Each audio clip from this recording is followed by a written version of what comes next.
to wait a little bit more. Yes, welcome everybody at our AWS meetup in combination with some speakers from AWS. Very nice, and thank you for being here. So first, our first talk is going to be Oom. He's going to talk about event-driven architecture in AWS. Oh, that's your talk. Okay, then creating infrastructure with actual code. So give him a warm applause and take it away.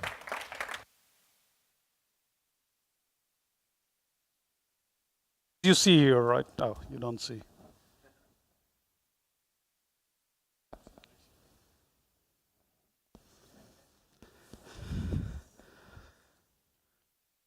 This makes it feel like a live event. Yeah, when you. Yeah.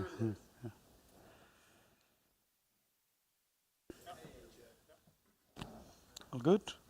Okay. Good. So I'm Om.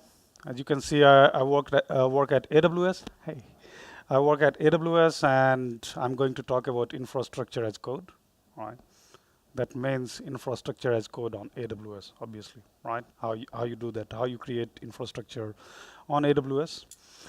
I'm working at AWS for last 3 years, right? If you have any question in between, right, you can interrupt me. I will try to answer my best. If I'm not, my colleague is here. He will try to help me, right? Okay, some level setting before we start. If you are already infrastructure expert, right, it could be a little bit boring for you, right? Because we are going to cover some basics. We are going to talk about basics, but at the end we are also going to see some code, right? So yeah, some level setting, some expectation, what you can expect from this talk. Okay, and apologies for delay, traffic, other things. Yeah, okay. So before we go into actual infrastructure as code, what is actual code, and what we are going to do, and how people are doing nowadays, right? Let's talk about the history of infrastructure deployment, right? How it was happening, right? And I'm not going to go like 20 years ago. I'm going to go into the AWS time, right? Because I said that creating infrastructure on AWS. So the very early time, if we go when a lot of company have just started using AWS, right? We say it level 0, right?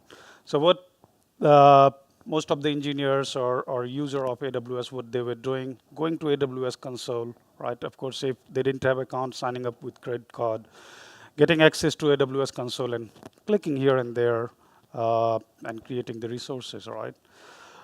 Which was working very well, right? Because before that, if someone was developer, right, they didn't have access to any kind of infrastructure. They were like creating some kind of ticket, some kind of ticket or something, and some system engineers or DevOps, not DevOps engineer at that time, but some system engineers, they are creating those infrastructure. For developers, it was like, okay, yeah, now they can do it by themselves, right? And it was working good, working great, until people were experimenting with this or doing something simple, right?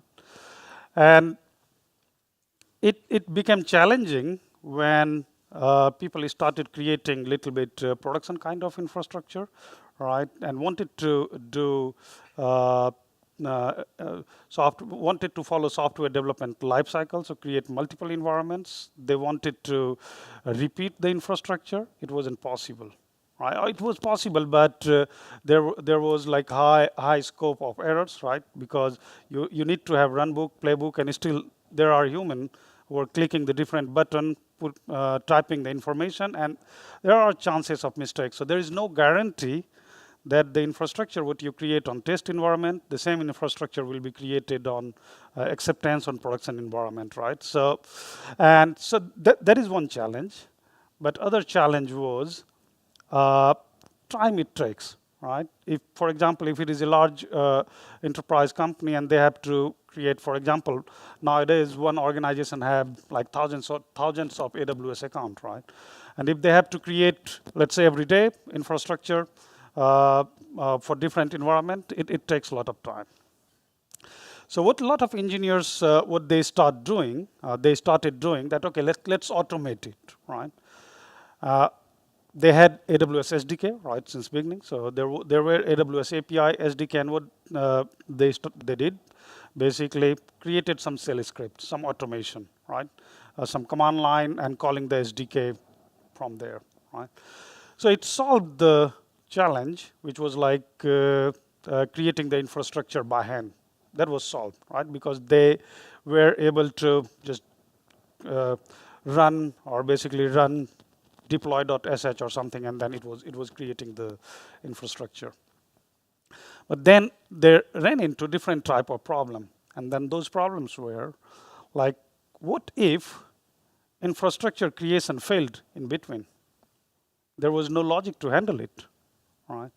What if you hit certain limit, right? You know, if you know, in AWS, we have a lot of soft limit in the new account, right? Because you don't unnecessarily spend a lot of money by doing some mistake.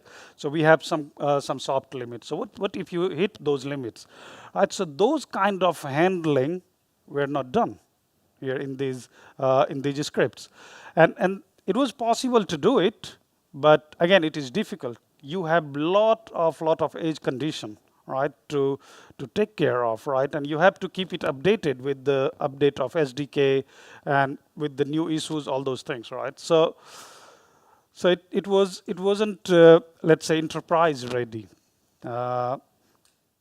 So when the infrastructure of customers it started growing, then we realized that, okay, now we need to have something there, and that's where we have launched what we say declarative infrastructure as code, right? And this is the place where real infrastructure as code started, right? Where engineers were basically writing real code for their infrastructure and deploying it to AWS account. So what declarative infrastructure as code means here, that they need to declare in some kind of text file, right? It is JSON file, YAML file, right? They need to define that what they need, right? What resources they want. They need to declare everything explicitly. And there was something like infrastructure as code provider, right? So we have AWS CloudFormation. That's a AWS service, but there are other solutions also, like HashiCorp Terraform, which is our partner, which also offers infrastructure as code platform, right? So what we do here, that we define in some kind of text file that, okay, these are the infrastructure what we are looking for, and we give it to AWS CloudFormation or HashiCorp Terraform. So any infrastructure as code provider who calls the AWS SDK, AWS API on behalf of you, right? So all the challenges which was there in the previous approach, imperative infrastructure as code, so all the handling, all the edge cases which you need, which was basically needed to handle in deploy.sh, now all those things are offloaded to these infrastructure as code provider, right? It is, so basically CloudFormation, it's AWS service, right? If the AWS SDK is updated, they are updating the CloudFormation, that CloudFormation APIs, that, okay, how to use those SDKs, and all the error scenarios, all the handling of those edge cases, everything was done there. Right. So here also over the time, people started not challenge, but there was some, let's say, you can say challenge, but there was like if the scope of infrastructure over the time it started growing, right? So let's say in the beginning it was like only 10 EC2 instances, maybe 5 BPC. So BPC is like a private network in the cloud. EC2 instance is a virtual machine in the cloud in AWS, right? So we say Elastic Compute Cloud. So when the infrastructure presence, it started growing like from 10 EC2 instance to 1,000, right? Or 5 BPC to 500 BPC, right? So it was difficult to write this CloudFormation template because you have to write a lot of code. Why? Because when you write CloudFormation template, because it is declarative, you need to declare each and every property, right? If you're creating EC2 instance, so it's not like, okay, I want one EC2 instance, please create, I want one M5.large in this availability zone. It's not possible. You have to define like, this is the type, this is the size, this is availability zone, and not availability zone, but subnets. It is going to, if you want private subnet, then you have to specifically specify that. So you have to provide all the details. Right. So, and a lot of developers and a lot of engineers, they wanted to do it quickly. They did not want to spend so much time writing YML, right? So that was one challenge. Other challenge is that it is plain text file. It is JSON or YML, right? So it was working for some of the engineers, sysadmins, but the people coming from development background, right? And when DevOps practice, those things started, right? Developer doing ops work or ops people who wanted to do more programming, like in Python or other type of programming language, they, for them it was not interesting, right? Writing plain YML, it wasn't interesting for them. So they needed something code, right? They wanted to write something in the code. So that's where we have created one more layer of abstraction, which I'll be talking about. But before that, I want to show one analogy, right? If it is infrastructure as code is let's say new for you, or you have not done it before, so you can compare it to a shopping list, right? So assume that you have hired a professional shopper, right? And to that professional shopper, you say that what I want every week or every day a dozen eggs, some milk, some bread, some carrot, or some vegetable, right? You say that, okay, this is the stock I want every day in my fridge or every other day. So what that professional shopper is going to do, go to your fridge or go to your stock, check what is already there, all right, and list all the missing items, and then go for shopping and only shop for missing item, and then you have your stock full. So they are not going to, like you say, okay, I want all these things, and they are going to buy all those things, right? They are going to find only missing items and buy those missing items. This is what you can do exactly with CloudFormation, right? CloudFormation knows your state, knows the state of your infrastructure, right?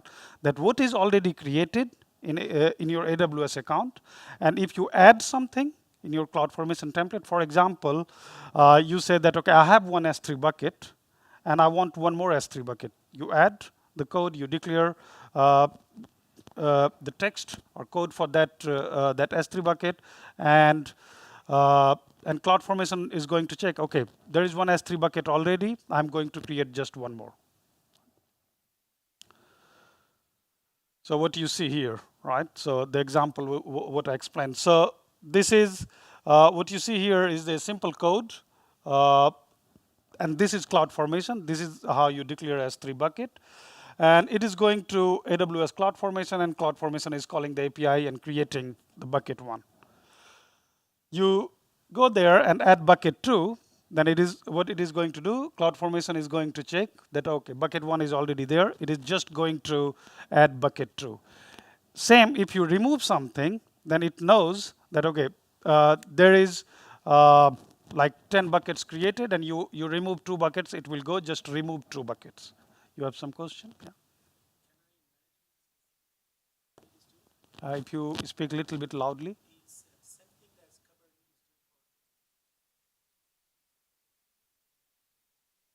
Uh,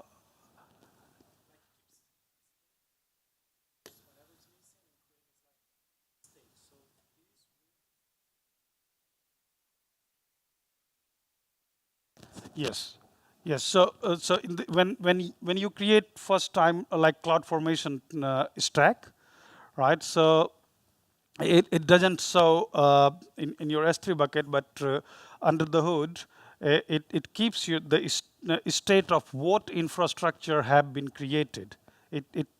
Uh, it like stores a table, right? Yeah, the table you don't have access, but it stores the information in some kind of storage, and where it knows that okay, with this stack, we have these many resources created. If you create some resources using CloudFormation, and if you delete it by going to AWS console without doing it in CloudFormation, it will show that okay, there is a drift. There is a drift means that what CloudFormation thinks that okay, we have created these resources, but some of them doesn't exist. Some of them are deleted. So it knows about that, yes. Any question here before I go to the next one now?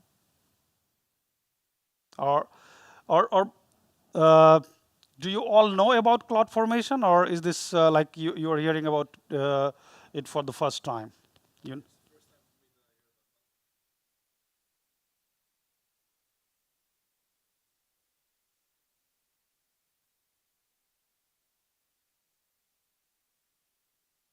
sorry, can you come again? Hmm. Hmm. Yeah, so we don't have a state file here, right? We as I said that we store the state, but not in state file. It is not accessible, right? But what you can do, you can of course access the CloudFormation console in AWS console, and you can see the list of resources, what is created by it. But you can also do it by AWS CLI, and then you can access all the resources, or you can get the list of resources created by this stack. Okay. Okay. So moving forward, so the next level of infrastructure as code, right? And that was infrastructure as code abstraction, right? What was done here is, as I have mentioned, that there were a few challenges with CloudFormation, not challenge, but like you have to write a lot of code, and as a developer, you don't want to provide all those details, which is probably not relevant for you. Right, so what we have created another layer of abstraction, right? And that is something we have called it AWS Cloud Development Kit, right? So I would like to compare it to the same shopping list analogy to explain that what this abstraction does, right? So imagine you go to a restaurant, right? And when you go to a restaurant, you say that okay, I want to eat some tasty dinner, right? Anything, right? So then you don't specify that okay, I want these ingredients, or these things. I want you to cook it like this, right? You ask them, and restaurant and chef, they know what ingredients are needed, right? They know how to cook, right? And they cook it for you. They do the shopping of resources, or shopping of ingredients, and then it prepares the dinner and serves the dinner to you, right? So what you have said in the restaurant that okay, I want tasty dinner, and as a result, you get tasty dinner, right? This is what this abstraction means, right? That you don't provide all the details when you are creating your infrastructure. You say that okay, I want EC2 bucket with this name, with this property, and you get it, right? What are other properties which are needed for CloudFormation to create those resources? Those are injected, those are added by this abstraction tool, AWS CDK. So how? Because in this CDK, we have abstracted many defaults. So many properties which you had to add in CloudFormation, this is abstracted by default value here. So default value means like from a lot of best practices, learning from a lot of other customers that okay, what should be the value for example, production ready VPC, production ready network, right? Based on that, all those default values are automatically provided when resources are created using CDK. Right, I'm going to show in the coming slide how CDK actually creates the resources. Right, it does it via CloudFormation. Right, it is not something it is doing it automatically. It does it via CloudFormation, and those default values are injected when CDK is translated into CloudFormation template. So quickly talking about CDK. So what it is? So it is a cloud development kit where you can write your infrastructure in actual code. And actual code means that you can write in those programming language, what you see here, in TypeScript, JavaScript, Python, Java, C#, and Go. You get all the capability of programming. So you can do unit testing, you can apply all those loop for everything what you do in normal programming, right? You can apply all those programming techniques when creating the infrastructure using Cloud Development Kit. So it has three part basically, right? So a core framework, construct library, and CLI, right? So core framework, where the framework on which you deploy, you write your code, you deploy your infrastructure. Construct library is where code is abstracted, right? It is abstracted in the form of constructs, and it is you can think of like in Python, in TypeScript, you have libraries for different SDK for different APIs. So similarly, these are libraries which are available in form of construct, and you can use them. And I will show you during the demo how you can do that. And CLI is the way you communicate, the way you use CDK, right? So you do CDK deploy, and it is going to communicate with AWS account and create resources there.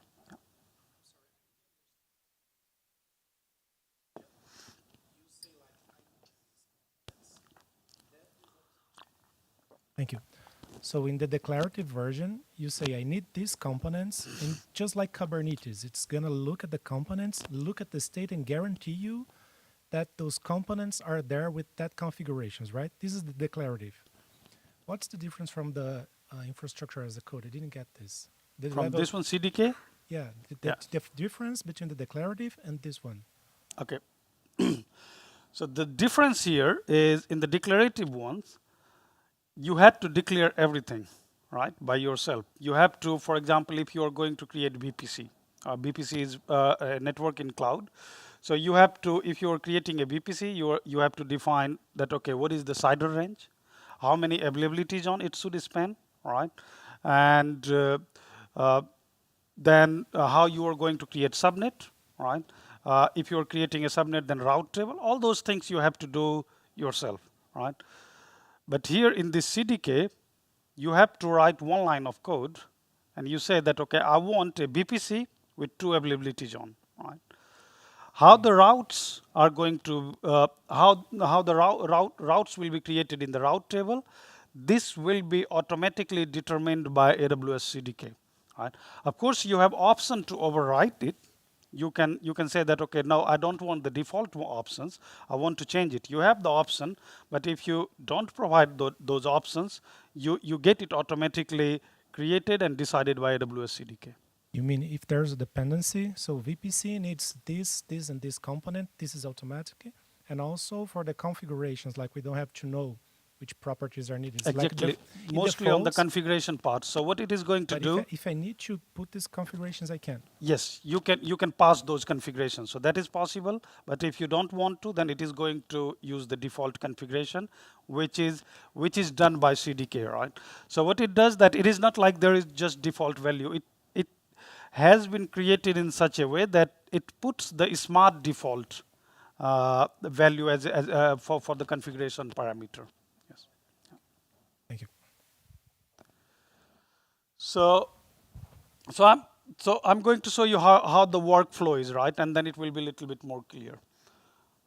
So what you do here is that you write your source code in AWS CDK using the CDK library, right? And what then you do, that you use CDK CLI, because CDK CLI is the way to interact a way to create resources using AWS CDK. So you go to CDK CLI, do init, right? If you're using TypeScript project, then you are doing some normal build and compilation. And then there is an important command, which is CDK synth. And what this command does, that it translates your AWS CDK code into CloudFormation template. So what AWS is AWS CloudFormation engine, basically CloudFormation engine is receiving is actual CloudFormation template, not CDK. So CloudFormation engine knows CloudFormation template. CloudFormation engine doesn't know about CDK, right? So what synth does, it translates the TypeScript code or JavaScript code or Java code into a CloudFormation template, and that's when it inserts all those default values. So when CloudFormation template is generated, that will be a full template, right? But CDK, yeah, you don't see all the details there.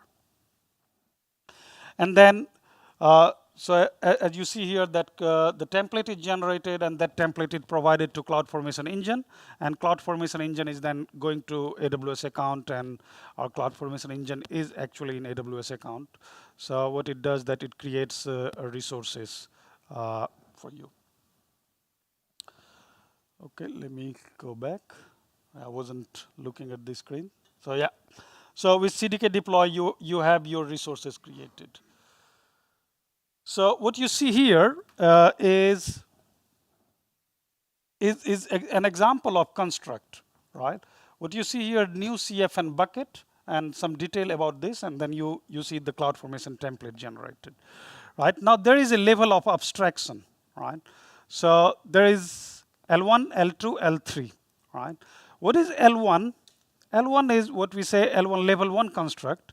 It is one-to-one comparison of CloudFormation resources to CDK code, right? So for every resource, like for example here what you see, the type AWS S3 bucket, there will be one construct or one class, if we take example of Java, one class available in AWS CDK, right? It is one-to-one mapping for all the CloudFormation resources available. So if you use L1 construct, so that means that you have to provide all the details like you do in CloudFormation template. But the only benefit what you will get here, that you will get the option of like writing your infrastructure in code, right? Instead of writing it as a YML or JSON, right? But you have to provide all the details, right? So this is what we say L1 construct, right? So let me go back. Yeah. So take this example of virtual private cloud, right? We have been talking about VPC a couple of times. So if you have created a VPC before, right? And if you not, so when you create a production ready VPC, so what kind of things you need to create? You need to create first, of course, VPC. You need to create subnets which span across multiple availability zone. You need to create internet gateway. You need to attach it. You need to create NAT gateway in multiple subnets. You need to create route table, which you don't see here. And you need to create multiple route. You need to configure that how traffic is going to go from one subnet to another subnet and to internet and from internet to your network, right? And if you create it via CloudFormation template, right? Just one production ready VPC, you need to write 270 lines of code, right? Yeah, you don't see it here. Yeah, it can be 272, 275, depending on how much comment you add to your code. But yes, if you have to define a production ready VPC, you need to write 270 line of code. Same thing in CDK, same production ready networks, same production ready VPC, you can do with just one line of code. And this is where the abstraction happens, right? This is where we have abstracted everything, right? Like your question that if it is possible to provide parameters or configuration parameters or not. Here what you see that yes, this is possible. Here you can provide, you can override that we want maximum AZ true. If you don't do it, then it will automatically take 3, right? Any question here? No?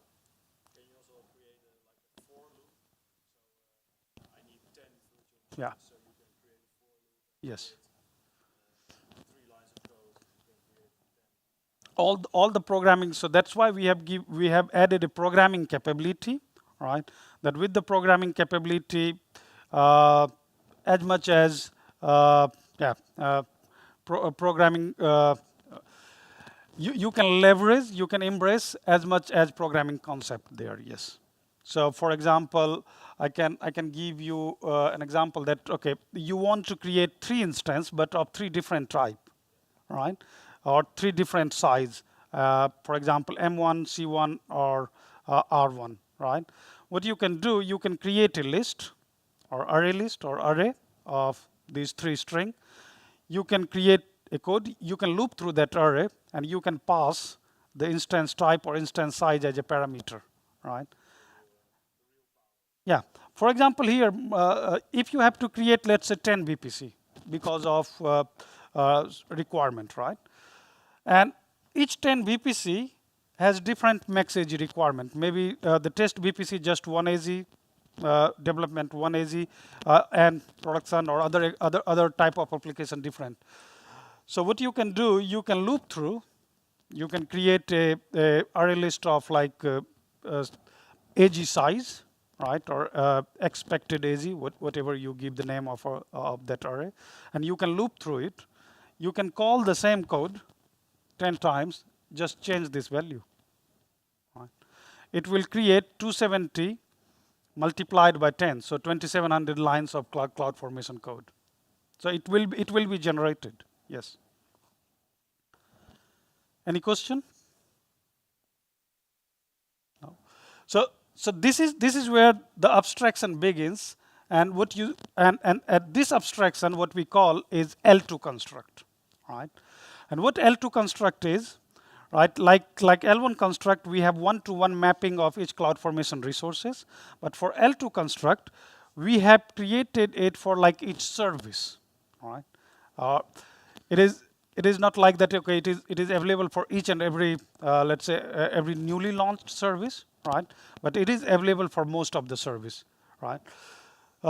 Like for here, you see BPC, right? BPC is part of EC2, right? If you have done a lot of CloudFormation, then you know that BPC is part of EC2. So EC2 is available as it is called AWS -EC2. The name of that construct is called. And then for S3, AWS -S3. For Lambda, AWS -Lambda. For API Gateway, AWS -API Gateway. So for each those services, we have created L2 construct, and these constructs are created by AWS, right? We have made those available, and you can consume those constructs like this. You can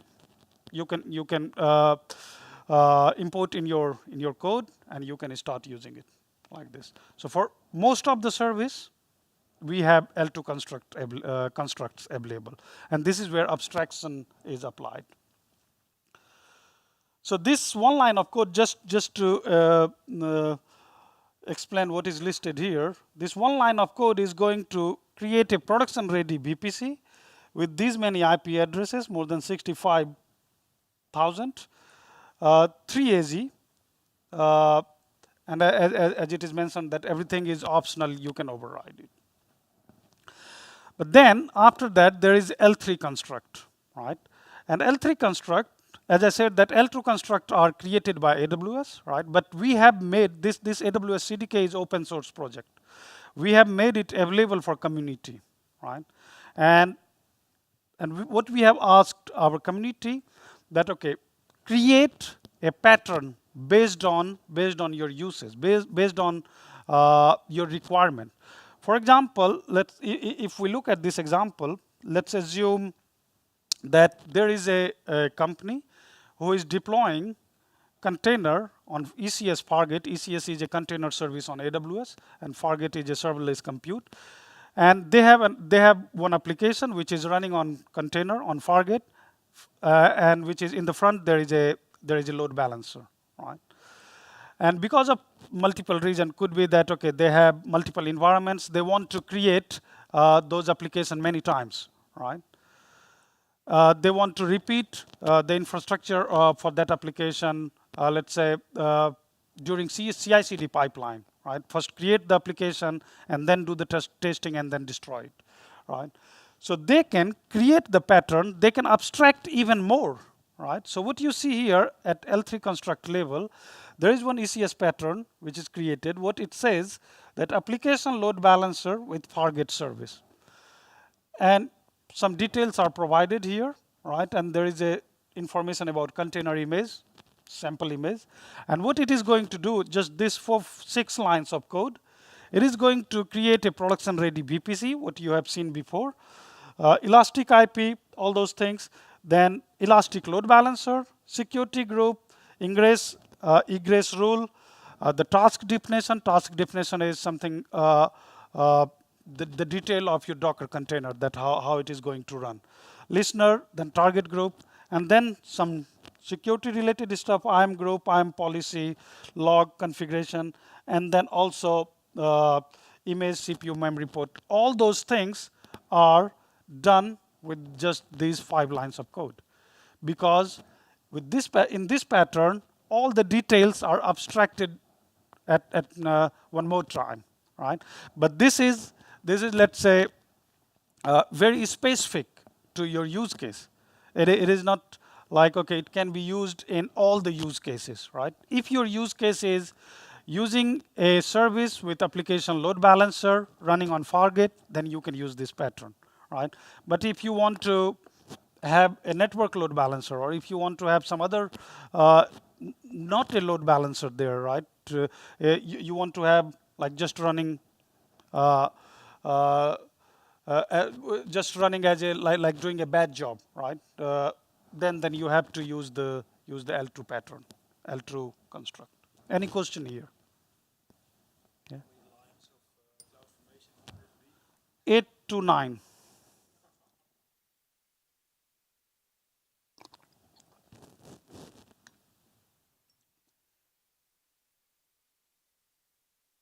I just wanted to show you here that if you do a lot of container related application, right, then you have experienced even on AWS or on premises everywhere, right? Running container on production is a lot of work, right?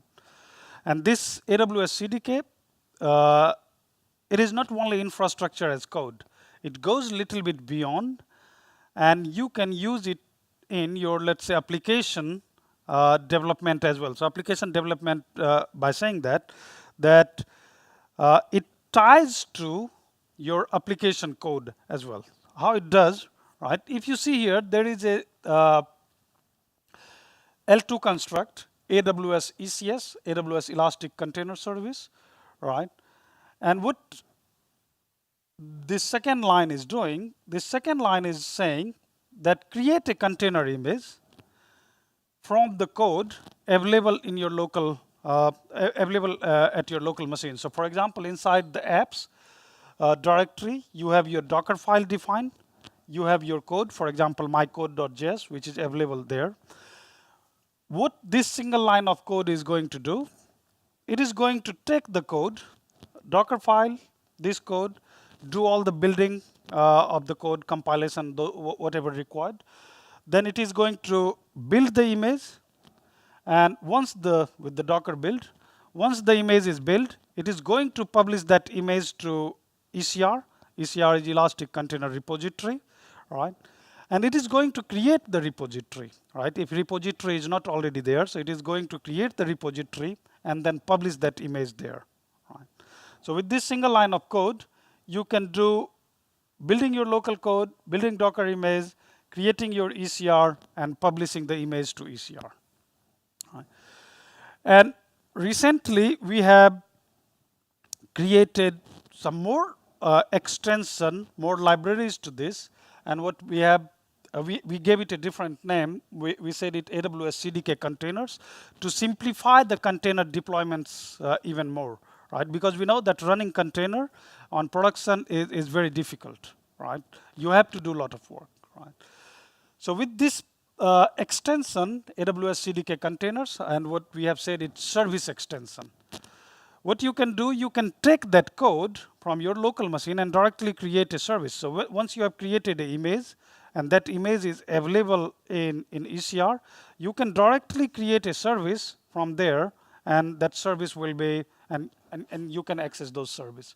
Right? So with this line of code, these lines of code, what you can do, here you can create a service description, and you can provide that, okay, how much CPU, memory, some traffic related information, and then you are going to give the information of image and just provide environment and service description. What it is going to do, it is going to create a traffic port 80. So it is going to create a publicly accessible service, which is if your container is of course returning on port 80, then you will have an API which you can directly start accessing. So everything under the hood, like creation of service, creation of cluster, creation of task definition, creation of task, all those configuration will be handled handled via abstraction. Any question? No? So where you can find those constructs, right? You can find those constructs. We have on AWS website. If you search for AWS solution construct, you can find all those L2 construct, but you can also find L3 construct. And a lot of L3 constructs are created by us as well, by AWS, and it is available as a pattern. And what you see here, like, okay, you want some CDK code or CDK pattern, which is like connect API gateway to DynamoDB, or API gateway to Lambda, or API gateway to SQS. Right? You can get that pattern, you can deploy it, and you have that solution running in your AWS account. You can also find this on Construct Hub. Construct Hub is a constructs.dev. It is a website, open source from community, right? And you can go there, you can find all type of constructs there. L1, L2, L3, a lot of documentation and everything is available there. So this is what I had in presentation.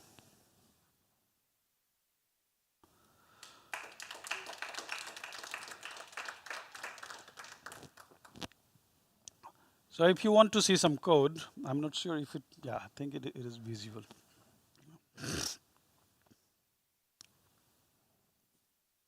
So let me go from here.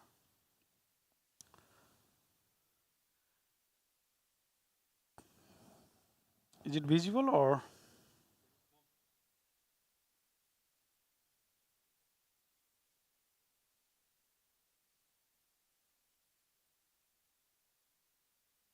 Okay. So this is the code. What you see is to create an EC2 instance on AWS. EC2 instance is a virtual machine, right, which runs in the cloud, of course. With this simple code, what you can do, you can create a new network. What you see, you are familiar with this code, creation of VPC, and then creation of instance, and you are going to provide some mandatory parameter, mandatory value like instance type and what AMI you are going to use. AMI is like machine image, right? And with this line of code, you can create EC2 instance, right? So you only provide the necessary details and it is there. Any question on this code? It is the simplest one. No? Okay. Then I have other code which is an example of an API, and which is like the API which is served by a Lambda function, right? And when you call that API, it is going to just count the hit, right, on your website. So how many times you call it, it is going to say, okay, this is the hit counter. With this line of code, what you see here is what we are doing here is creating a Lambda function. And what I have mentioned that it ties to your local environment, local code as well, your application code as well. So what I'm saying here, that take the code from this Lambda directory.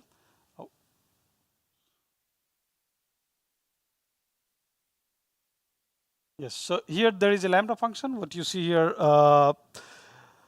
this is a Lambda code, which is a very simple code, which says, okay, yes, you have a hit. There was a hit.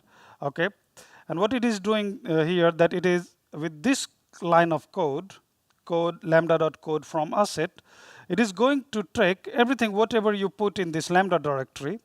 Currently, there is just hello.js, but what it is going to do, it is going to take all the code, make a zip, upload to AWS console, all right? AWS Lambda, not console, upload to AWS Lambda. That code will be, if there is a Lambda function already created, that will be updated during CDK deploy.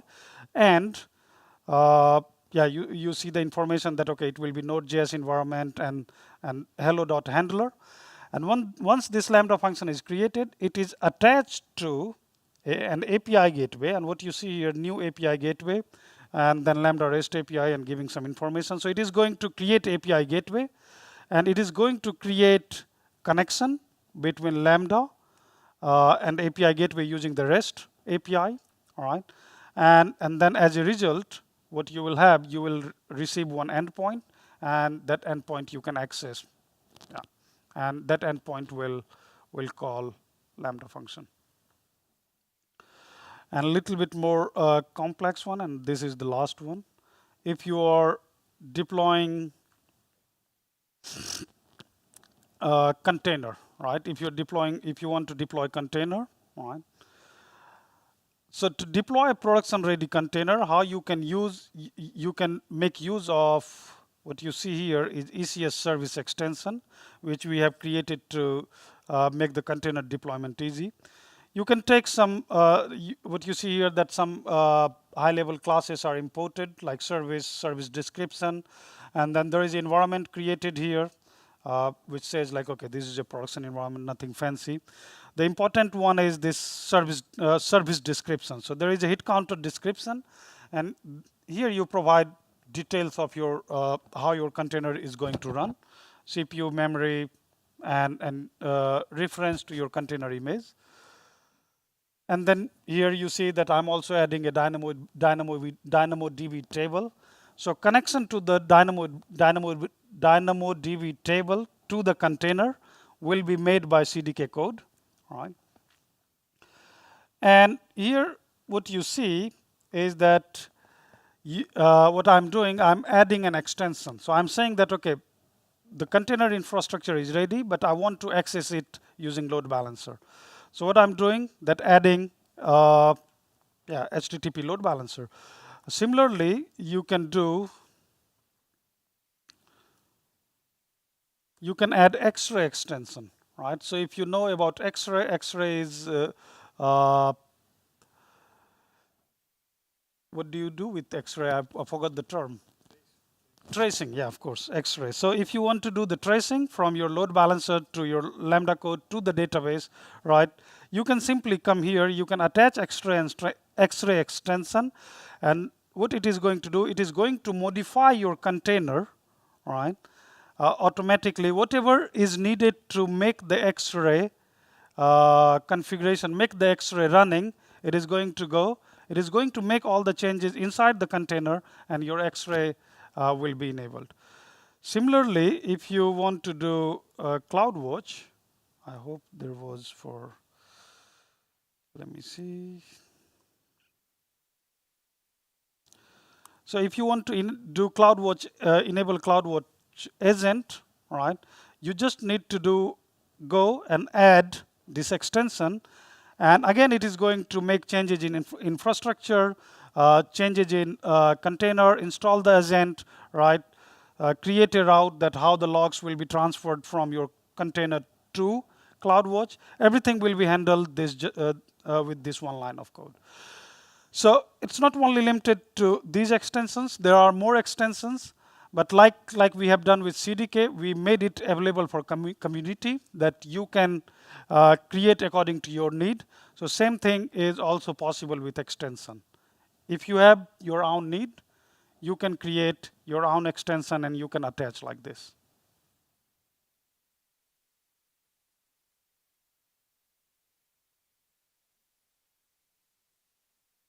I think this was it.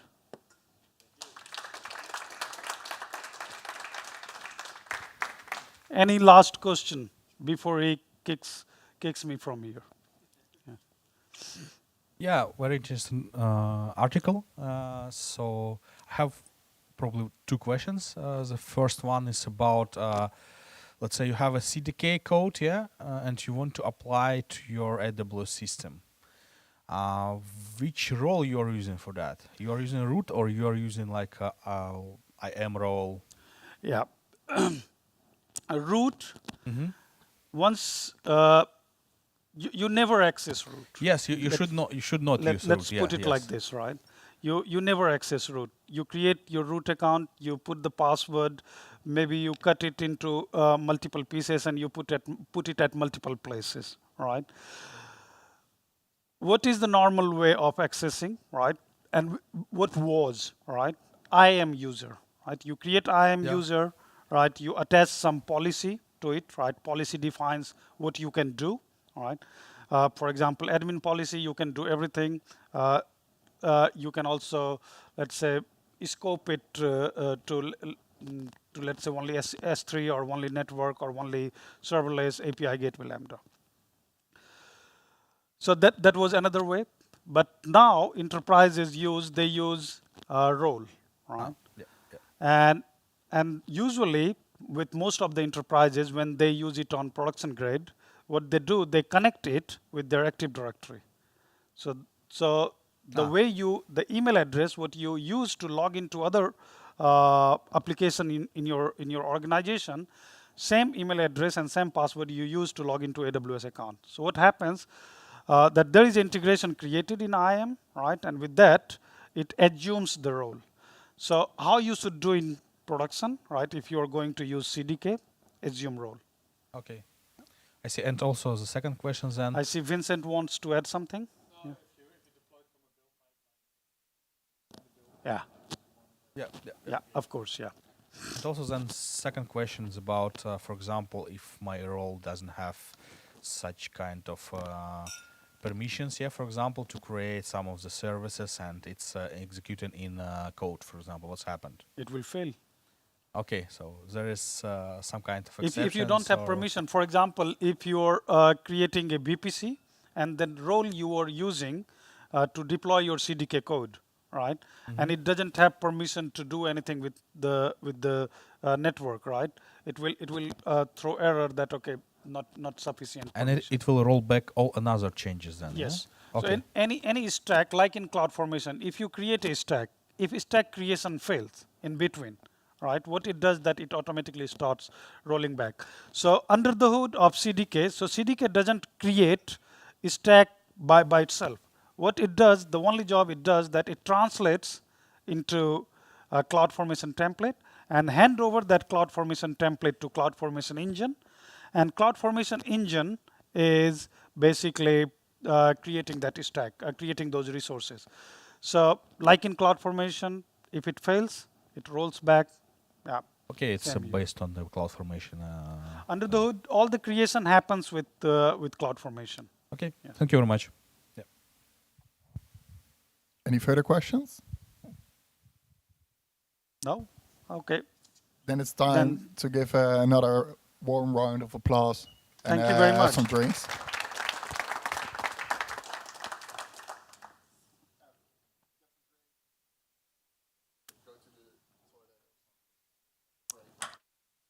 Interesting topic about event-driven architecture, yes.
Guys, he's going to talk about building event-driven architecture on AWS. So give him a warm applause and take it away. Great. Okay, thank you very much, and good evening. Welcome to the talk that I'm going to give about building event-driven architectures on AWS. It will be less hands-on code, as you see with Oom's talk, but it's more about the architectural patterns of creating event-driven architectures, and also how you can do that on AWS. If you have any questions or things that you want to mention, please feel free to speak up. It's a small setting, so I think it's nice to have it engaging. So yeah, let's get started. So what we're going to talk about is 4 different steps in how your journey towards event-driven architectures can look like. So we start a bit like, okay, what is an event? What is that in the context of a domain? Later on, we're going to look a bit on how can you route events through your system? How does that work? How you can use AWS to do that as well. We also highlight a bit on, hey, if you have events and you want to store them, you want to make them more persistent. So what type of patterns and services you can use? And we're going to look at like, okay, how can you structure events and how we'll actually look at in a sort of, in a demo setting. So let's dive in the first part. So let's start with the domain. The term event. So what is basically an event? So actually an event is basically a signal that actually indicates the state that has been changed in the system. Usually events are immutable, meaning that they cannot be changed over time. It's something that actually happened. So it's also something that is described in the past tense. So like an order created, or invoice sent, or user logged out. So those are things that are happened in the past, and you cannot change the past. At least we don't know yet. But so they are immutable in a way. They're also lightweight. So they're like a message to actually propagate properties over business domains, actually saying what describing what they are. So things like IDs or details or things that actually happened and that are the truth for that. So that's the event is basically the truth of what has happened.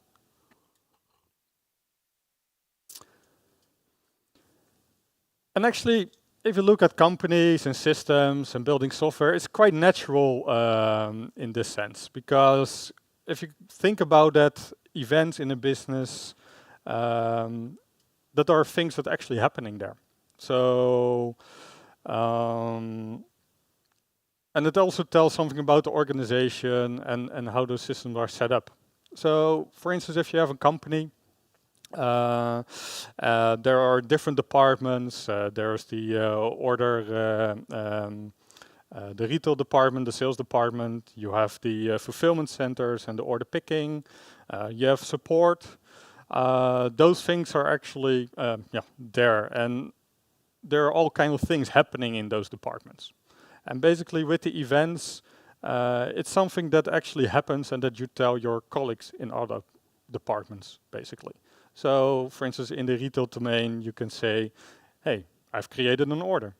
Well, the fulfillment center can say like, okay, I have picked the order, or I have shipped it towards a customer. Or in the support department, they say like, hey, I got a return requested. Someone is not happy with the order, and they actually want to send it back. And I have also received it. So those are things actually happening, and they are quite logical for the system that you are creating. Business domain itself, you can actually identify them as an bounded context, which is actually a logical separation between business units, and it actually gives meaning within that business unit. In a bounded context, it's important that you have like you talk about attributes. So for example, retail and fulfillment domains, they share like terminology about orders. But what actually makes an order is different in the retail domain than it is for a fulfillment domain. Because in the retail domain is someone that actually clicked and I want to have these with the order lines. And in the fulfillment it's like, hey, I got these products, are they on stock? Those type of things. And who's actually picking them? What is my timelines for that? So they talk about the same thing, but in a different view, basically. And that's all defined by those bounded contexts.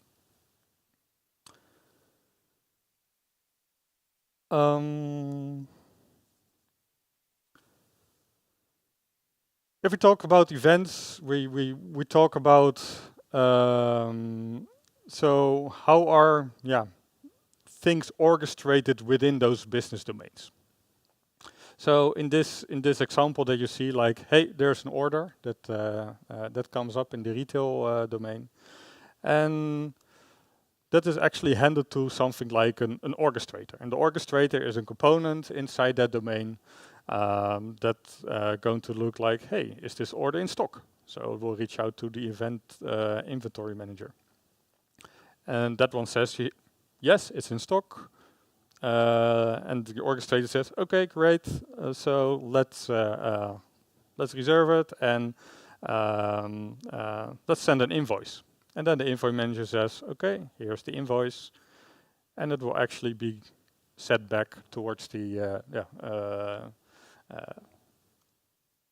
to the outside component, like, I've created an order now. So this is how you orchestrate your processes. Usually orchestration happens within domains. Choreography between events is something that will come back later. That's something that goes across domains. So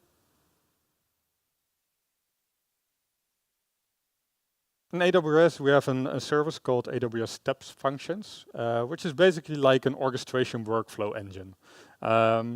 Or actually, it's a state machine as a service. That's also how you can do it. And what it actually can do for you is actually make this orchestration across different components within this same bounded context, this domain. And you can do things like sequencing, error handling, retry, and actually listen for stage changes and act upon that. But it's actually pretty fixed, these type of orchestrations, these type of processes. And for a bounded context or for a domain, that's okay, right? Because we know everything that has to be happening for an order. But we actually not that much caring about what the outside world is doing with that.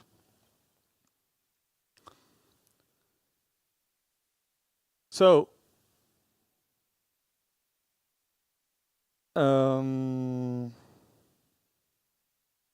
so let's take a look how this goes between domains. So, if we're between domains, we want to do things like loose coupling, because we don't want to depend on other bounded contexts as much in things that are changing, how they scale, how they're working. We want to focus on ourselves, right, within the domain.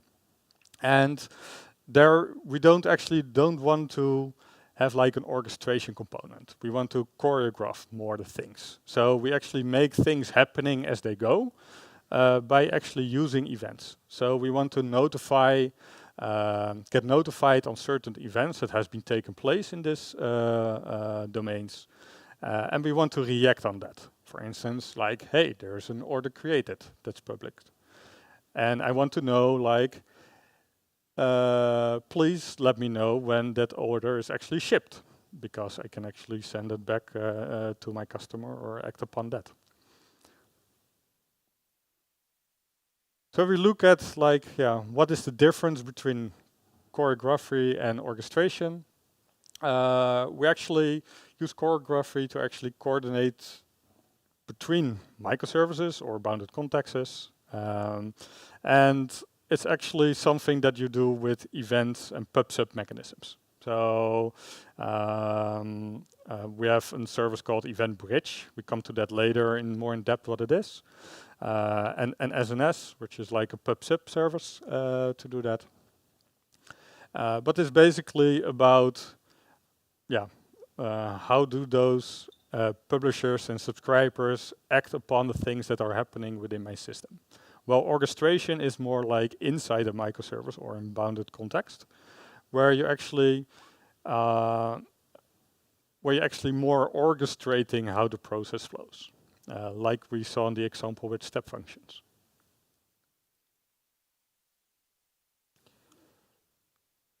We can also see it a bit in the context of like API-driven architectures and event-driven architectures. I think if people talk about microservices, they actually start with, okay, we have service A, we have service B, and we want to decouple that from each other because we can scale them differently and they're less dependent on each other. But if you're expose those microservices using an API, you actually make a dependency to that service because suddenly you have to realize that the service can go down, that things are actually changing in that service. And usually we call them using commands or API calls, which are usually synchronous, meaning that you have to wait for the service to respond back. It should have an intent, something that I want to do, not something that happened, what we see with an event. And you have to direct it. You have to tell a certain service like, okay, now create an order or fulfill this thing. And like a command, things that you want to reach. Well, with an event-driven architecture, you actually do it a bit differently. So these events are asynchronous, meaning things are happening as they happen, and I get notified when the things are changing. It's a fact, so something has been happened. If you talk with an API, you want something to happen, and you don't know if it's happened. You have to wait for the response. But with an event, something has been happened, and you can act upon that. It happened in the past. Things are like account created or product added are like examples in there.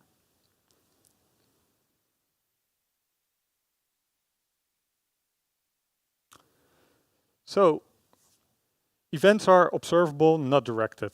So as an event producer, you don't have to know anything around your surroundings. You only have to know like, hey, this is the event, this is what I express and tell the people who are listening to that event to react. But I don't care how they react or even if they react. I just notify what actually happened in them. Usually I keep those things simple. It's like order created, it's like a mail has been sent. And actually,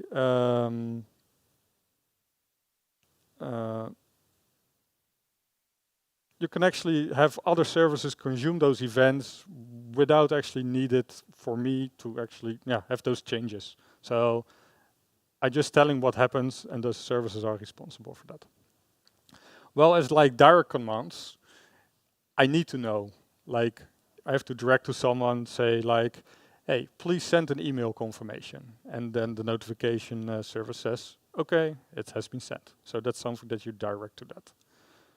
With observable events, it's like, okay, the customer has just ordered this. And maybe the notification says, oh, great, he has ordered this. So I will send an email to that person. So it's actually turning around the flow.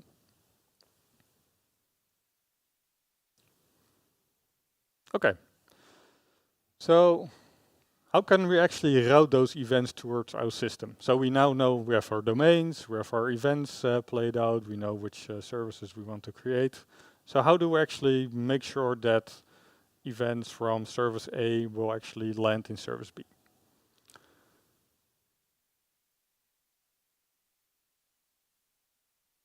So like I said, events are like asynchronous. You don't need to wait for the response to move on for the next step. So that actually improve resiliency and reduce dependencies. what we want with microservice, right? If my other service has issues, I'm not dependent on those issues. I just send out my events, and that's it. So, yeah, so what type of components do we actually have in event-driven architectures? So what type of tools do we have here? So one, we have like event routers, and those are like, yeah, abstract. It actually abstract the producer and consumer from each other, and they are actually, there for you to send events to as a publisher, and you can subscribe for events as like a subscriber, because we're actually, and the event router is actually making sure that that you are able to publish events to that, and for those that are subscribed for the events, that they actually receive them. Like I said, events usually are asynchronous, so that will improve the responsiveness and the less dependencies. And sometimes you also want to store the events. Normally, if like an event, you send it out, no one is listening to that, then yeah, you can just leave it there. But sometimes you also want to have that event be there as a fact that as soon someone, as another service listening to that they can still receive that. So you need to have stored that event in a state so that you can actually receive it eventually. And that's something like an event store can do for you. And we're going to look at some examples later on how you can do that on AWS. So the next slide we're going to look like how does this type of event-driven architectures allow to scale and simplify like a growing e-commerce site. So let's start out with a simple service. We have a mobile app. We have a checkout service, right? On the website we say checkout, and we want to buy the things that are in our basket. And we have an order service, and we want that order service actually to process the order. So as soon as we say checkout, we want to do other things now. Our business is growing. People are actually liking what they're doing. So we get more fulfillment centers and things getting more complex. We also want to notify our consumers. And so we actually introduce different services there. So the checkout service, suddenly you have to orchestrate these calls around more services, like the order service, but also the fulfillment service and the notification service. So it is growing, it gets more complex, and suddenly it's like, this team maintaining the checkout service, they get tasked to even implement more of them, make it a bit harder to scale out. So what happens if we actually make an event-driven architecture out of that? We can actually use a service called Amazon EventBridge. EventBridge is like a piece of infrastructure that you can deploy. It's running within AWS, is accessible by an API or using the console or using the SDKs. And EventBridge task will actually be routing events from publishers. That can be either your own services, but it can also be AWS APIs and AWS services or third parties. And actually, what we now do is the checkout service will send out an event towards EventBridge saying, hey, I have checked out this basket. Whoever who is interested to that,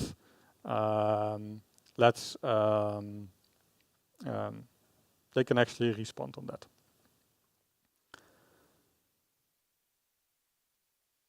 So how does an event look like in EventBridge? So we have like two sections that are important. One is the envelope, which actually contains all the metadata around the event.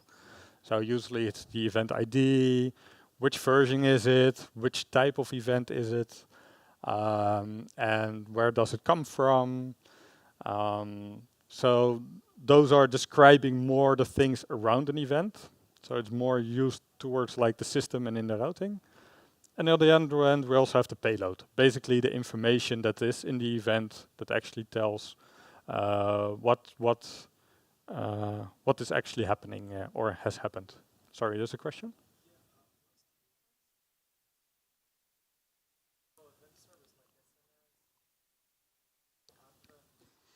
We come to that later. If you look like SNS is like a pub/sub service. It was quite longer. If you compare together, I think they're quite similar in a way. They both, you can do some of those the same thing. But EventBridge also integrates well with AWS services itself. So actually CloudWatch alarms, so things that are, yeah. So like my ECS autoscaling group decided to scale out. Those are like events coming from the autoscaling service. Those things are also integrated with EventBridge. And there are also third parties, like if you have Salesforce, and I think there are a couple, I don't know if you have Jira. SaaS providers, indeed, they also putting events of their systems inside the EventBridge so they can respond on that. It's more like a glue between services, not only your custom service, but more the entire AWS ecosystem as well. Yeah.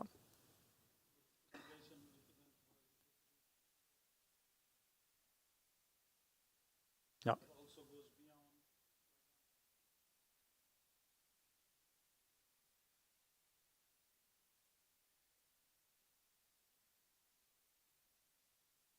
Yeah.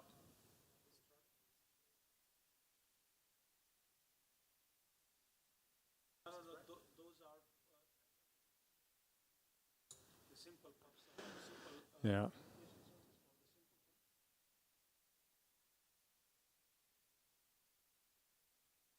Yeah.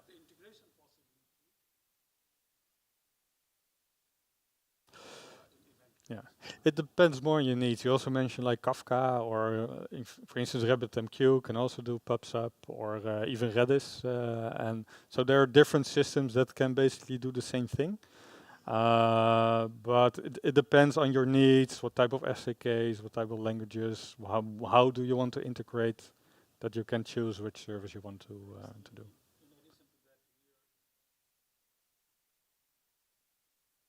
Yeah.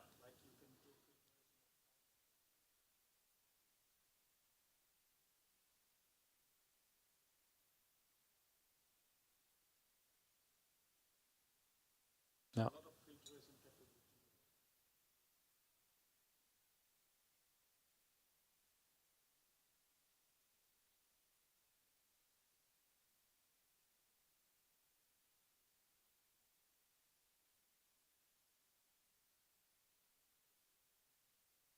Have to check if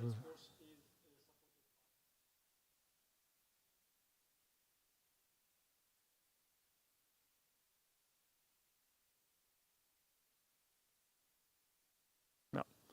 You see also EventBridge used for, it makes it also easier to do cross-region events. So if you go global and those type of things. So there are different capabilities if you compare it to SNS or to the other things. And it, yeah, like it depends. It's on my, you say it a lot as architect, but yeah, it depends on your needs, what type of event infrastructure you want to use. So if you look at our example, we have our order created event. So the checkout service is now setting like, hey, I've created the order. It has usually it has a detail type, an event type, so that you can identify which type of event it is.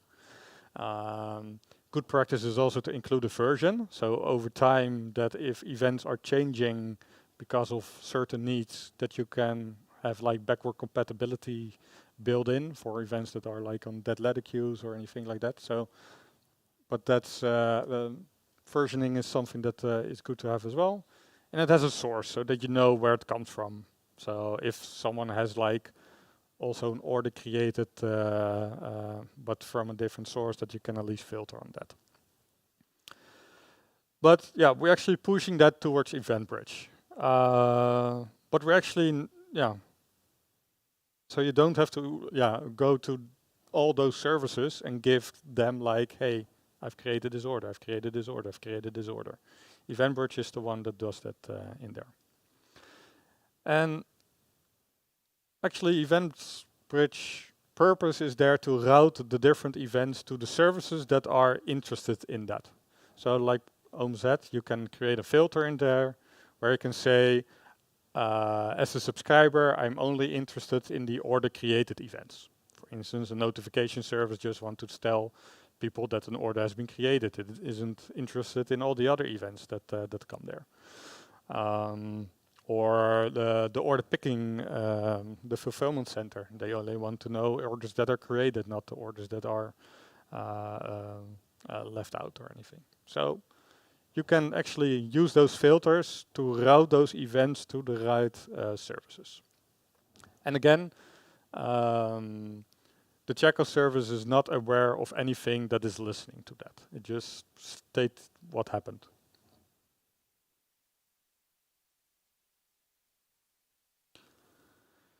So let's say we now have a loyalty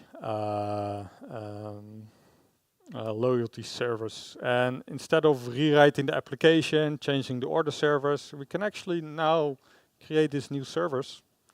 We actually say to EventBridge, okay, now filter all these events, and I want to have all the events which include a member, and once it has a member, then I can actually build out my loyalty program, because I can count how much orders that person did, or how well he paid his bills, or those type of things. So, meaning there's nothing telling the checkout service to do that. It's all then the responsibility of the loyalty service in there. And the only thing it had to do was just subscribe and filter the events that coming through the system. So to come a bit back to your question, so there are like different ways of using events within AWS. So we talked about EventBridge, where you have event filtering, manage the scalable. It's like a service there. It's just access via an API. You don't have to provision any infrastructure to do that. We also have SQS. It's also used a lot with customers. It's more like a buffer. It's a queuing mechanism that you can do. It's durable, scalable, fully managed as well. And queues are usually in event-driven architecture. You want to have queues to handle back pressure. You want to make sure that the service listening towards those events, that they don't get overflooded if something happens, maybe due to a bug or due to a surge in demand, and that you can actually scale accordingly without losing events or without losing things around that. So queuings are a good mechanism to do that. Then we have SNS, like it looks a bit like EventBridge, usually used for application integration. So if you build your own serverless application and you want to have a PubSub mechanism, event-driven architecture, you can use SNS. You can also use EventBridge, but EventBridge is usually if you need more integration options. And if you want to orchestrate, usually within a domain, we can use step functions. So there's also a serverless solution. You create like a state machine, state management, and you actually can set the steps on how to come to certain processes. And those can result in sending out events to ID EventBridge or SNS.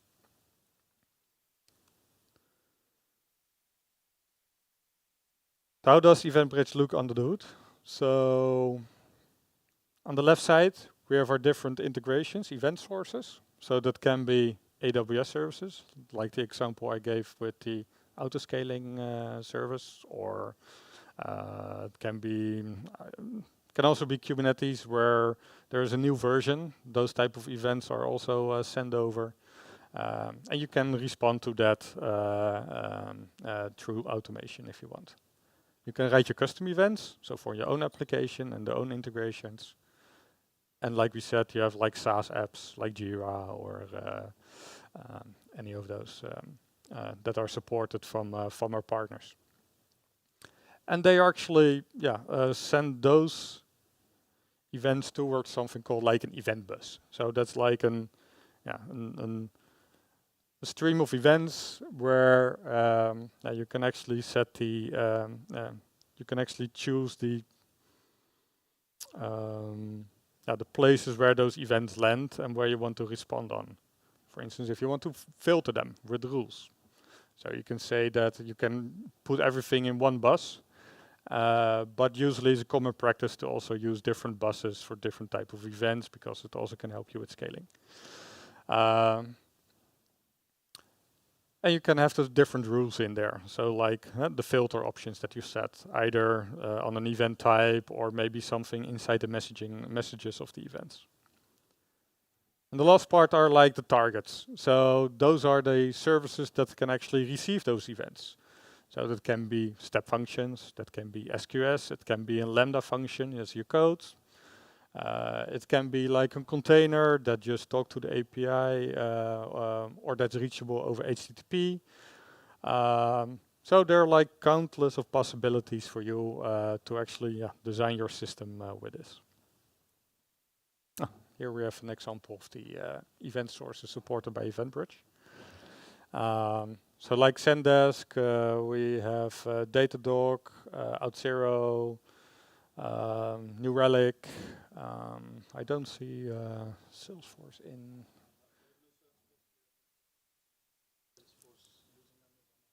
The AppFlow, yeah.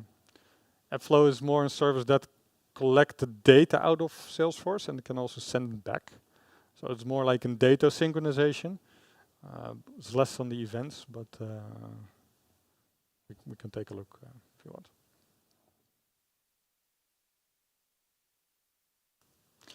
Something that EventBridge has, which is also used, what can also be valuable for your solutions, is something called the schema registry. As like events can be anything, it's defined by the one sending out the event, right? And the consuming part want to know sometimes like, okay, what can I expect in an event? What type of data types? Is this always a string or an integer, or does it contain this field? Is it a complex type underneath? So those type of things, usually is, it depends on how the service is providing it. And with the schema registry, you can give it a bit of construct to that. So you can say, you can validate it in the registry if you want. You can also discover it and do code generation, what you see on the right side on that. So it actually is a good way for you to make some structure to those events inside that system. So here are the different components.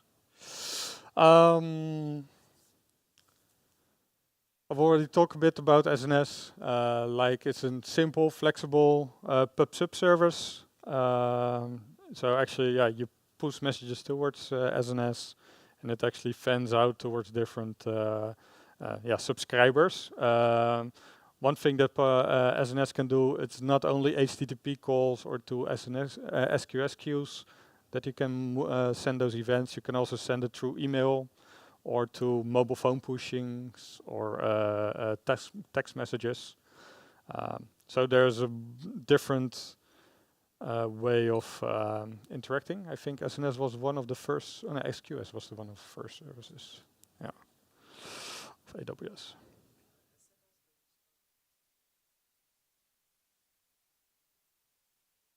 Yeah.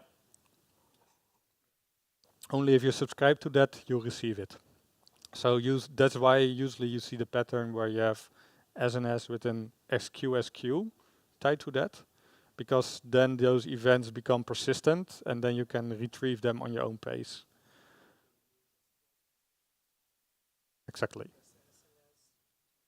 Yeah, because otherwise you can lose them. Some things that you can do with SNS is if those events are received, and you have like an error inside your code, you can actually signal back that the event wasn't processed correctly, and it can do like you can load it off to different to that ladder queue or something like that.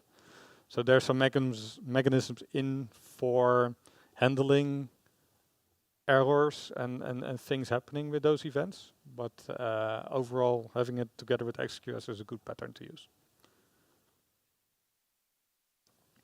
So if you want to create one using the CLI, you can do just as easy like create topic with the topic name, and then you have something you can publish to and you can create subscribers for. Or you can use CDK and you can say, yeah. Exactly, yeah, yeah.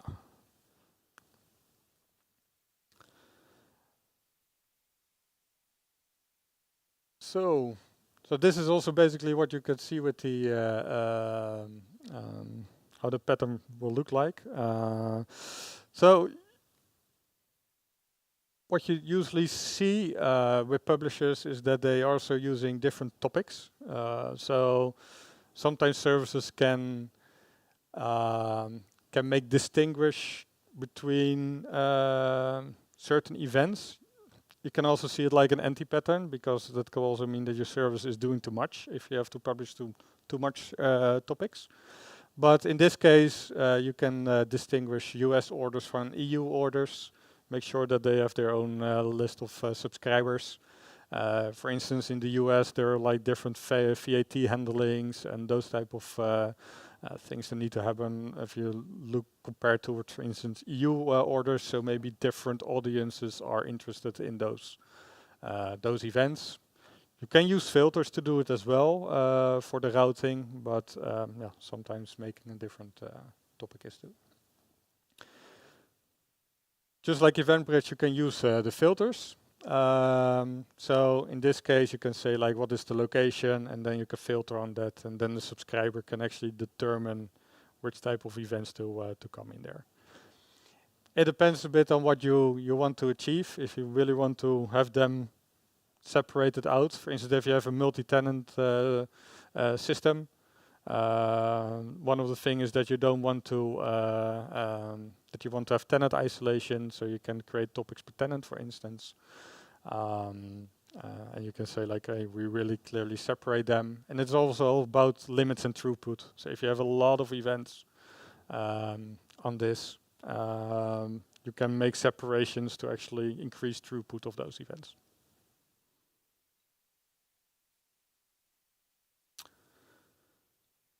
So what actually happens if we want to store events? Because, like I said, if you push an event to SNS or an event store and no one is listening, it's lost, right?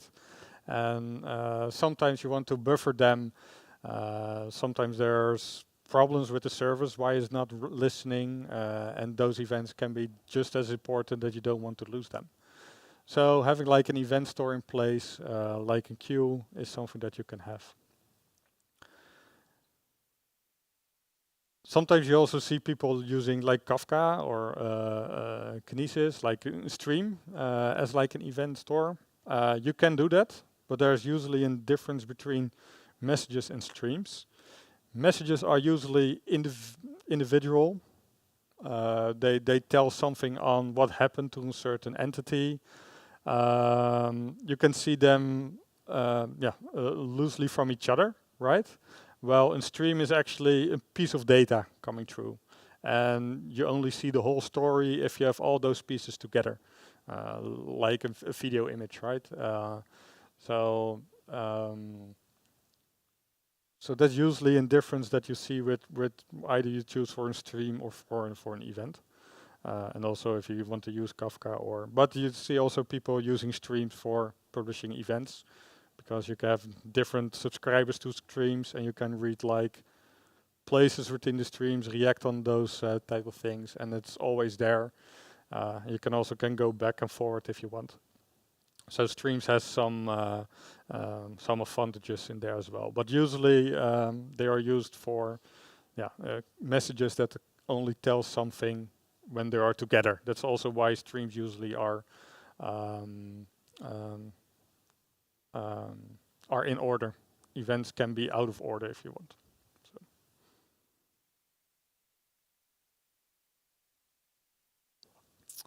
Okay, so let's look a bit on like, okay, what type of information can you put in an event? Because it also has some implications in there.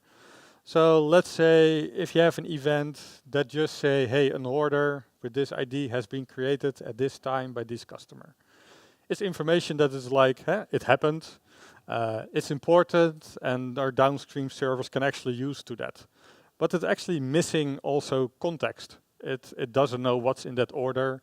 It doesn't know who the customer is. And for instance, for an order picking service, yeah, it's important to know which items to pick, right? So you can actually send an event that actually contains more information, like what is the status, what are the items, what was the price, those type of things. And if you talk about like what should I put in an event, usually you want to have you have to think about like, okay, how does this work? Because you can see it like an order has been created, like that's announced, and the person that receive or the service that received that event, what will it actually do with that? It's not that you care too much, of course, because you don't want to tie yourself up to the downstream services as much, but you want to give just as much information that people can actually make sense out of that event and work with it. So because if you only send like the order ID, of course, the downstream service can reach your API back like, okay, then give me the order. What are the details in there? But you have to think about that if all those downstream servers constantly have to go to your API asking like, what is the detail of that order? You might want to put that information into the event because you don't want to give yourself too much pressure downstream, from downstream to actually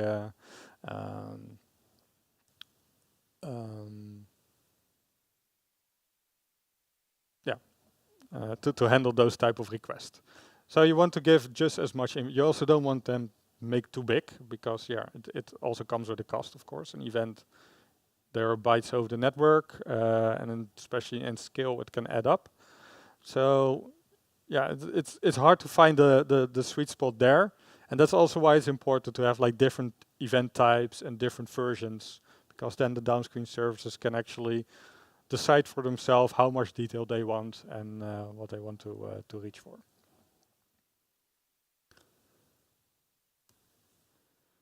To help a bit, like, okay, which type of service do I have to use when I talk about the events? So this is like a decision tree. I will not go to the full set of it, but to give an idea is like, hey, is this event like an IoT event? We have something like the AWS IoT message broker. So it's more towards things happening with devices using MQTT and stuff like that. If it's not, okay, then you have to look like, is it something that is a system that is already existing, or is it a new one?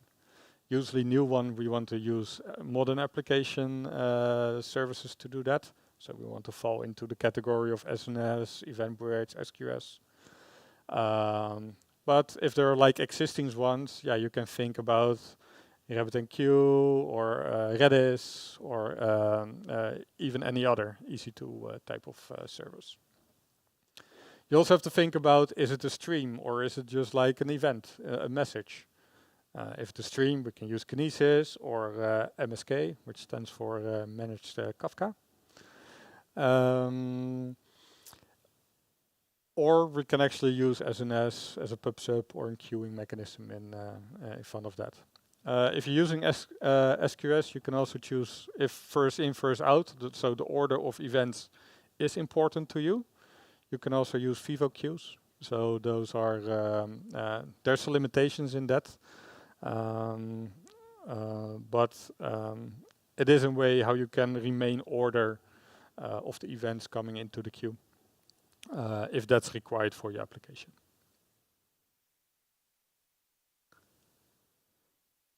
Okay, So let's look at an example application and let's look how that actually will look like in an event-driven architecture. So we have like our storefront service, which is our e-commerce service. It has a checkout system that receive orders. And we have EventBridge in between. That is the one that's going to route all those events to my services. And those are like an order management service, an invoice service, fulfillment service, and a notification service. And the notification service is using email notifications or maybe mobile push events. And we actually want to see how this all works out. So when I receive an order, I send it to EventBridge. EventBridge will actually take care of the routing to those services that are subscribed to that. And those services are actually getting those events routed to them. In those services, they are processing those events, putting all those business logic that comes with that. And it actually creates new events because invoices are getting generated, orders are getting processed, and also the orders are getting fulfilled. And so this way it actually, there's like a choreography of those services working together even though they don't know things of each other. They're only interested in the things that are happening and they are using EventBridge to do that. And this is how they actually do their task and actually provide the functionality that is required. So if you build this like in AWS, if you can see in this example, this is like a full-blown version of that architecture. You can see the different domains. So we have the order service that actually have like an XQS and queue of order created events. It can use orchestration, for instance, to check inventory, create shipment, release shipment, those kind of things. You can have a state store like DynamoDB, or if it's more relational data, you can use things like RDS or any other or time stream data, depending, of course, what the functionality is.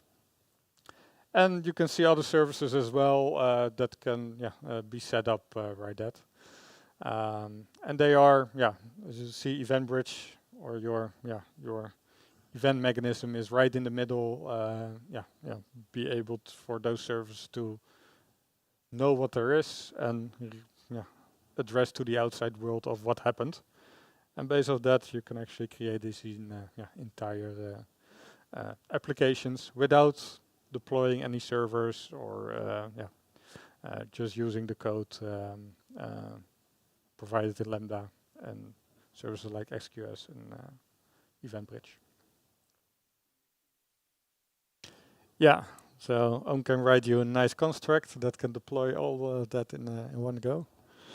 No, but so by gluing these pieces together, you can actually build these type of applications and modernize application stacks. And also we see what our customers are doing, coming from like EC2 instances and application deployment, like give me Linux, I put an application on that. To like, okay, let's put an event bus in between because we want to do microservices. To building out something like with containers and with Lambda, and actually have those small components working together, building out this entire application. With that, are there any questions or things that you're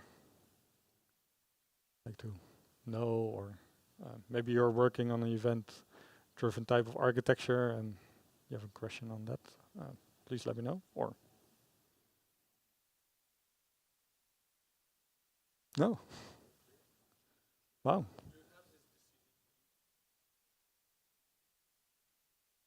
Yeah, I think we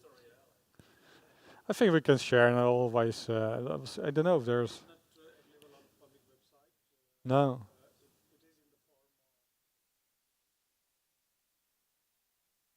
No.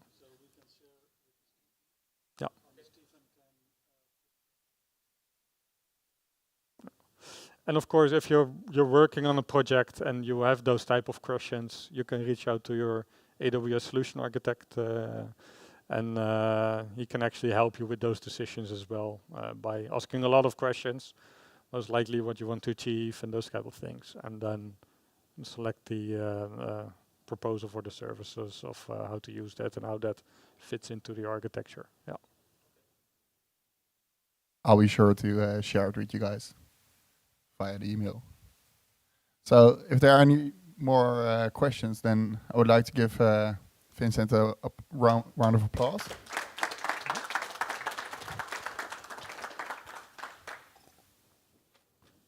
And I have also something to thank you guys for speaking at our event. Oh, great. Thank So you. I got one for you and one for you as well, Oom. Nice. So it's time to have a drink, have a chat, and then we'll round up after a bit. So thank you all for coming, and have a great evening.